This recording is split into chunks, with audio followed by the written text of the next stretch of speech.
Summary के question को करने के लिए दो तीन चीजें ध्यान रखनी होती हैं। पहली चीज ये है कि आपको पैरा अच्छे से पढ़ना है। इस तरीके से पढ़ना है कि पैरा को दोबारा रीड करने की जरूरत ना पड़े, आपको सब कुछ समझ में आए। दूसरी चीज ये है कि आपको एलिमिनेट करते टाइम दो तीन चीजें ध्यान रखनी है।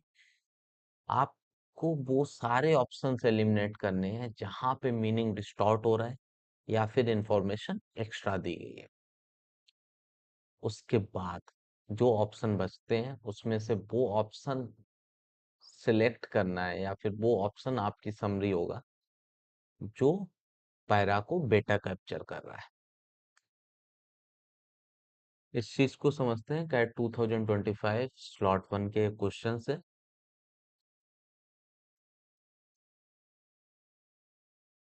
आप लोग इसको रीड कर लीजिए, ये बोल क्या रहा है, ठीक है।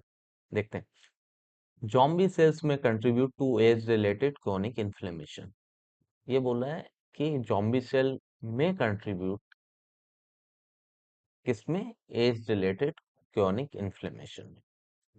ये जो फाइंडिंग है, this finding could help scientist understand more about the ageing process. ये फाइंडिंग साइंटिस्ट को हेल्प कर सकती है अंडरस्टैंड करने में एजिंग प्रोसेस को। और किस में हेल्प करेगी, and why the immune system becomes less effective as we get older. और इम्यून सिस्टम क्यों लेस इफेक्टिव हो जाता है जब हम ओल्डर होते हैं।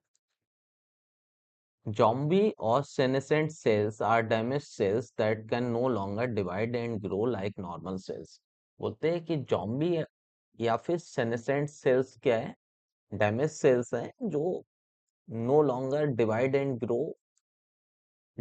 ग्रो नहीं करती हैं किस तरीके से, नॉर्मल सेल्स की तरह। Scientist think that these cells can contribute to chronic health problem. Scientist सोचते हैं कि ये सेल्स जो है क्रोनिक हेल्थ प्रॉब्लम क्रिएट करती हैं। कब, when they accumulate in the body, जब वो बॉडी में एक्यूमुलेट होते हैं।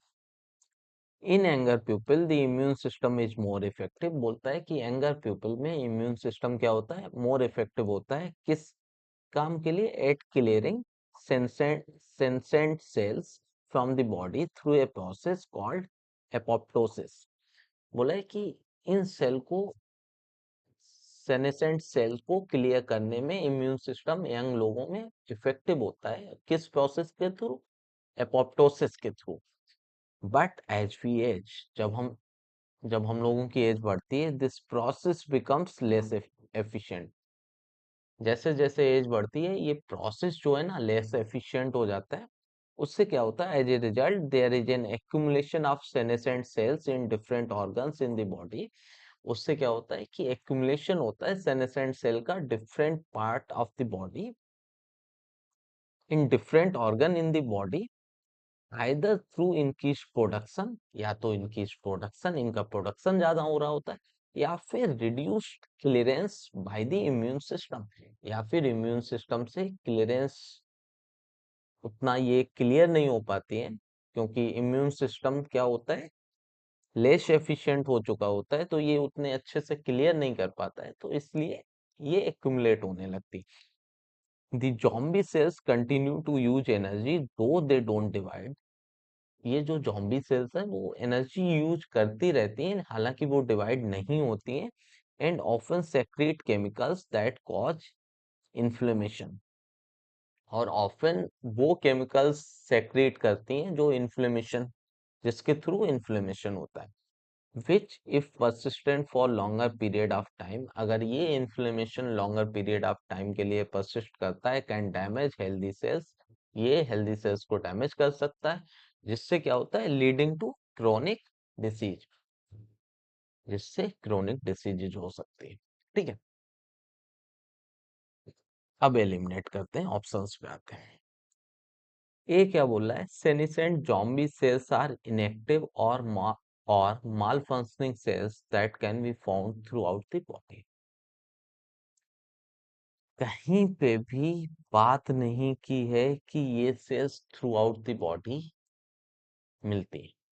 कहीं पे भी नहीं बोला है ये डिफरेंट डिफरेंट ऑर्गन्स में मिलती है। इट डजंट मीन कि ये थ्रू आउट द बॉडी मिलती है, इसको एलिमिनेट कर सकते हैं। और अगर आप नहीं एलिमिनेट कर पाओगे तो इसको रख लो, ठीक है, बाद में इसको देख लेंगे। बी पे आते हैं। A younger person's immune system is healthy and is able to clear the damaged cell, but as people age, the zombie cell resist apoptosis. देखो, ये बोल रहा है कि zombie cells रजिस्ट करती हैं एपोप्टोसिस, जबकि हो क्या रहा होता है? हो रहा होता है कि एपोप्टोसिस का प्रोसेस जो है वो स्लो हो जाता है, ना कि जॉम्बी सेल्स रजिस्ट करती हैं एपोप्टोसिस को। इसलिए यहाँ पे मीनिंग डिस्टॉर्ट हो रहा है, इसको एलिमिनेट कर रहा है, ठीक है। सी क्या बोला है? Ageing leads to less effective. देखो इसमें बोला है एजिंग लीड्स टू, एज होता है उससे क्या होता है? लेस इफेक्टिव एपोप्टोसिस होता है, और उससे क्या होता है? And therefore zombie cells start to accumulate in the body. इसलिए ज़ॉम्बी सेल्स स्टार्ट हो जाती हैं एक्यूमुलेट करना बॉडी में, जिससे इन्फ्लेमेशन होता है, विच जिससे एजिंग होती है, और जो जिससे क्रोनिक डिसीजेज होती है, ठीक है। तो यहाँ पे कोई भी इंफॉर्मेशन एक्स्ट्रा नहीं है, मीनिंग डिस्टॉर्ट नहीं हो रहा है, तो इसको एलिमिनेट नहीं कर पाएंगे। अब आते हैं डी पे। डी बोल रहा है कि dead cells accelerate chronic inflammation. Actually यहाँ पे फिर मीनिंग डिस्टॉर्ट हो रहा है, क्योंकि डेड सेल इन्फ्लेमेशन को एक्सिलरेट करती है, ना कि क्रॉनिक इन्फ्लेमेशन को एक्सिलरेट करती है। यहाँ पे प्रॉब्लम है। और क्या होता है? जिससे क्या होता है कि इम्यून सिस्टम वीक होता है, और जिससे एजिंग होती है। यहाँ पे कॉज एंड इफेक्ट का बहुत समझना। पैरा क्या बोल रहा था? क्योंकि इम्यून सिस्टम वीक होता है, तो एपोप्टोसिस लेस एफिशिएंट हो जाता है, जिससे इन्फ्लेमेशन होता है, फिर एजिंग होती है। और ये क्या बोल रहा है? क्योंकि इन्फ्लेमेशन होता है, उससे इम्यून सिस्टम वीक होता है। यहीं पे प्रॉब्लम। वहां क्या हो रहा था? इम्यून सिस्टम वीक हो रहा था, फिर उससे इन्फ्लेमेशन हो रहा था, उससे क्या हो रहा था? एजिंग हो रही थी। और यहाँ पे हो रहा है इन्फ्लेमेशन से इम्यून सिस्टम वीक हो रहा है, तो ये जो पैरा में दिया था कॉज इफेक्ट, उसको उल्टा कर रहा है, इसलिए ये एलिमिनेट हो रहा है, ठीक है। तो बचा क्या? सी। और अगर सी को ए से भी कंपेयर कर लोगे, अगर जो लोग ए को एलिमिनेट नहीं कर पा रहे हैं, ए और सी को अगर आप कंपेयर करोगे, तो कौन सा बेटा कैप्चर कर रहा है? सी। तो आपका आंसर क्या है समरी का? सी है।